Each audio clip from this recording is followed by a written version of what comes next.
Hello, welcome to our second lesson on economic development and planning.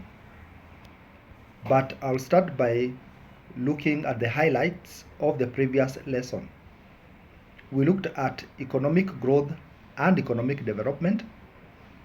Also, we looked at characteristics of underdevelopment and goals of development. The learning outcomes of today's lessons are: by the end of the lesson, the learner should be able to explain factors hindering development, explain importance of development planning, discuss problem encountered at the plan formulation stage and problems encountered at implementation stage. What are the factors hindering development? 1. Low natural resource endowment. Inadequacy or absence of significant quantities of natural resources such as raw materials, fertile land, favorable climate, and good terrain may be a barrier to development. Number 2, inadequate capital. If capital is either lacking or not adequate, there may be a problem in activities such as exploitation of resources, industrialization, and creation of employment opportunities. Poor technology. Where technology use is slow or backward, productivity is also low. Poor human resource endowment. If there is a shortage of skilled manpower, it can lead to a barrier in development as skills needed for exploitation of resources is not there. Number 4, unfavorable domestic environment. The quality of socio, political, and economic environment determines the growth of entrepreneurship that in turn determines the rate at which resources are utilized and capital accumulated. Let us look at development planning. The policy objective to be achieved in the long run established by the government includes eradication of illiteracy in the country, improvement of its people health, raising people's standard of living, reducing economies' foreign dominance. So what is the importance of development planning? Number 1, appropriate resource allocation. Planning enables resources to be used efficiently by not being wasted and used for wrong purpose or left idle. 2. Stimulation of efforts. Well laid out development plan may help the government to stimulate the efforts of the people in the desired direction. Number 3, support foreign aid bargain. A country with a well laid out development plan is better equipped when soliciting for foreign aid, as it is able to use the plan in convincing the donors. Poor project evaluation. Projects become possible to evaluate at various stages of implementation to assess whether they are in line with the expected outcomes. Where there are deviations, they are noted and corrective measures taken before it is too late. Then we have long-term decision making. A development plan provides a long-term view for making decisions in various sectors. And number 6, avoid duplication of industries. It helps in avoiding duplication of industries. Duplication of industries might happen if similar industries are located in different parts of the country. Through planning, different industries in different parts are set, thereby ensuring balanced development in the country. Number 7, promoting balanced in-region development. Planning helps in distributing industries to various parts, thereby achieving balanced region development.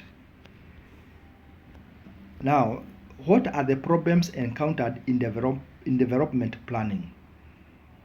These problems are divided into two.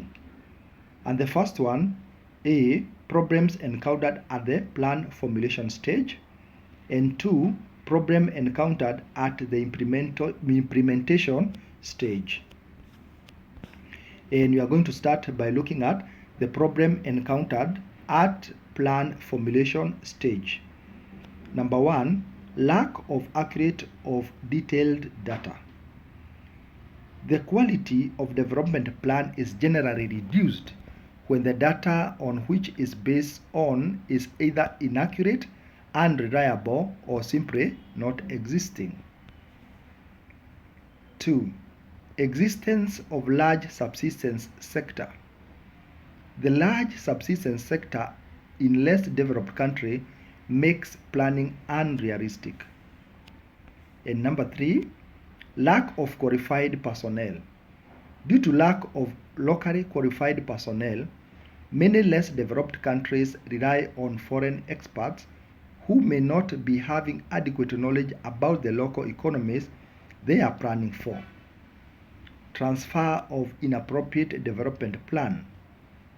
Transferring development plans which have worked in developed countries with assumption that they will work in developing countries always end up failing because they may be inappropriate.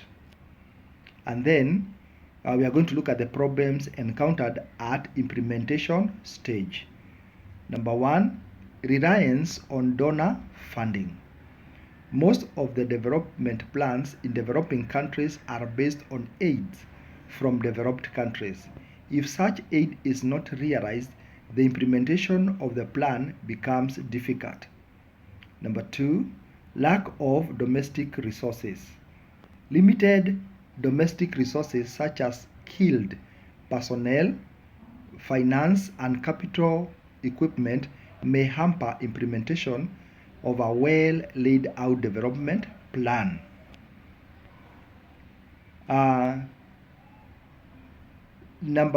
Problems encountered at implementation stage.